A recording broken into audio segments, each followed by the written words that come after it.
Hi everybody and welcome to the Millennial Revolt. Today we are going to be talking about the Washington Post, which recently released a story saying that the President of the United States revealed highly classified information in his meeting with the Russians, which the White House denies. So there's so much to talk about, so much to get into, so let's just jump right into it. Now, the Washington Post recently released a story which is blowing up, saying that current and formal officials, all anonymous of course, released information to the Washington Post saying that President Trump revealed highly classified information to the Russian foreign minister and ambassador in a White House meeting that was conducted last week, which jeopardized a critical source of intelligence on the Islamic State. Now, the Washington Post says that the sensitive information allegedly relayed by President Trump has been provided by a U.S. partner through an intelligence sharing arrangement considered so sensitive that details have been withheld from allies and tightly restricted even within the U.S. government. According to the Washington Post rendition of the story, the highly classified information was shared as Trump was boasting about the quality of his daily intelligence briefings in last week's meeting with Russian Foreign Minister Sergei Lavrov and Ambassador Sergei Kislyak. Washington Post went on to say that they were withholding some of the more quote-unquote juicy plot details in their article that they written, including the name of the city where the intelligence was gathered, at the urging of officials who warned them that revealing any of this information could jeopardize intelligence capabilities.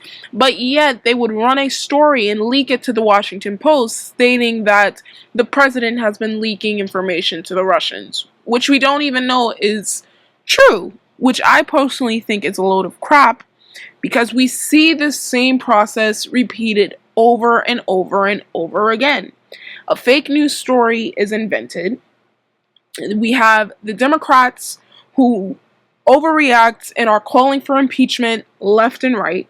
The story turns out to be 100% false. The story dies, and then it's repeated over and over again with the same common theme that the Russians and the Trump administration are working together, and Trump needs to be impeached because he is a Russian agent. He's a Manchurian candidate. I mean, it's really getting tiring at this point seeing this over and over and over again. It's the same script. Different actors are playing it, whether it's the New York Times doing it or it's the Washington Post that is doing it. They keep doing the same thing over and over. The Washington Post even reported themselves in their national security section that the U.S. offers to share Syria intelligence on terrorists with Russia. And now that they're reporting that Trump revealed highly classified information to the Russian foreign minister and ambassador on ISIS targets, it doesn't make any damn sense what they're doing. It's contradictory articles. It doesn't make sense. If we're working with the Russians to defeat ISIS in Syria, why does it matter if we're passing on information about ISIS locations in Syria? Isn't that the goal? Isn't that the goal, to take out a worldwide terrorist organization, which the U.S. partly funded to begin with, and we have something to do with their rise to begin with?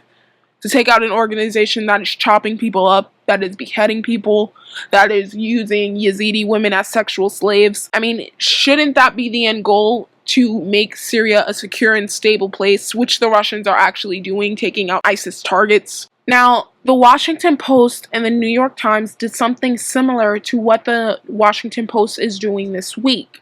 Last week, the New York Times and the Washington Post posted two provocative stories which were promptly debunked by the FBI and the Department of Justice. First, the New York Times stated in an article that Comey had asked for a significant increase in funding for his Russian probe just days before he was fired. And then the Washington Post ran a story saying that Rod Rosenstein had threatened to quit when Trump attributed the Comey firing to his letter. Both accusations were subsequently denied on the record by the Department of Justice. So again, we see that the Washington Post, the New York Times, keeps printing stories about things that are happening within the Trump administration that are subsequently not true, that are false, that are lies. And what they're doing in the process, which they have continuously done since the election, of President Trump, even during the primaries, is kill their credibility. The New York Times and the Washington Post, two highly accredited news organizations that at the height of their prime were releasing amazing stories about things that were happening worldwide, things that were happening in our country, were working with whistleblowers, breaking news stories. I mean, these newspapers are Pulitzer Prize winners that are just pumping out garbage and unfactual information. It's actually shameful to see the road that they have gone down, because it's unacceptable for them to keep doing this. I mean, I understand they don't like Trump. There is a lot to criticize within the Trump administration. You can criticize Trump Care, the completely opaque bill that he is trying to get passed. I mean, it's similar to former President Obama's healthcare law. We don't know what the hell is in it. You know, you can criticize the fact that there's rumblings about sending additional troops to Afghanistan. We should not be dicking around in that region. We have created nothing but chaos and destruction, and Afghanistan is not better with our involvement there. You know, there's a lot of criticism that can be made about the Trump administration. The increased drone strikes, you know, I mean, these are things that you can criticize the Trump administration for. But the continuous insinuation that the president is a Kremlin agent, that he is a Manchurian candidate, that he is subsequently trying to bring down the United States by working with the Russians, is not true. None of this information that they keep trying to peddle, whether it is the neoliberals, Democrats, their shills in the legacy media, or multiple newspapers in our legacy media keep trying to push, none of this is factual.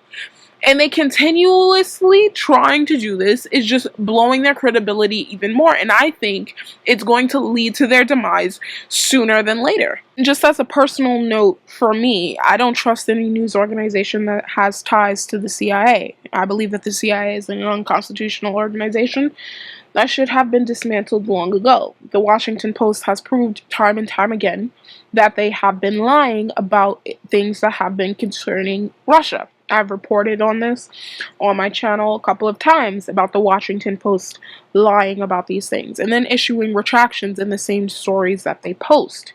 Now, it would make no sense for anyone in the Trump White House to release this information to the Washington Post. One, H.R. McMaster, I don't believe, would release it because he has a high security clearance. Why would he especially release it to the Russians, where he would possibly be charged with treason and arrested? That would make no sense. Why would Dina Powell release this information? She seems to be very loyal to the president. There gives me no indication that she would do it.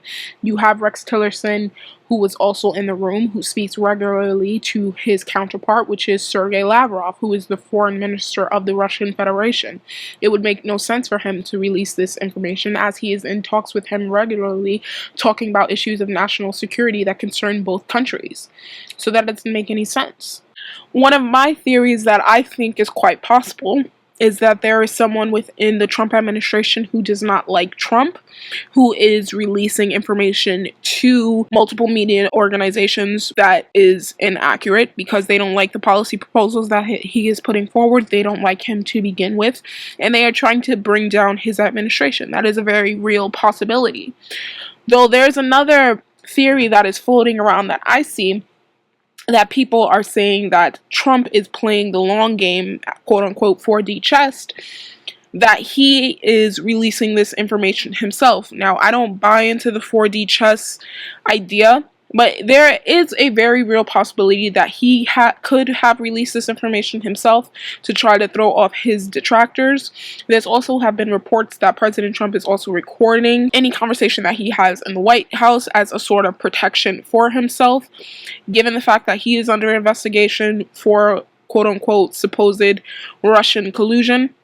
So there is that going on, but we just have to wait and see, because this is an ongoing story that the Washington Post has put out. So we'll just have to see where this story goes. Knowing the Democratic Party, they're going to try to exploit this, claim that this is signs of Russian collusion, call for the impeachment of Trump, This is going to totally backfire in their face. Rachel Maddow is probably already making a story about this, saying, "Oh my god, new bombshells," that Trump is working with the Russians.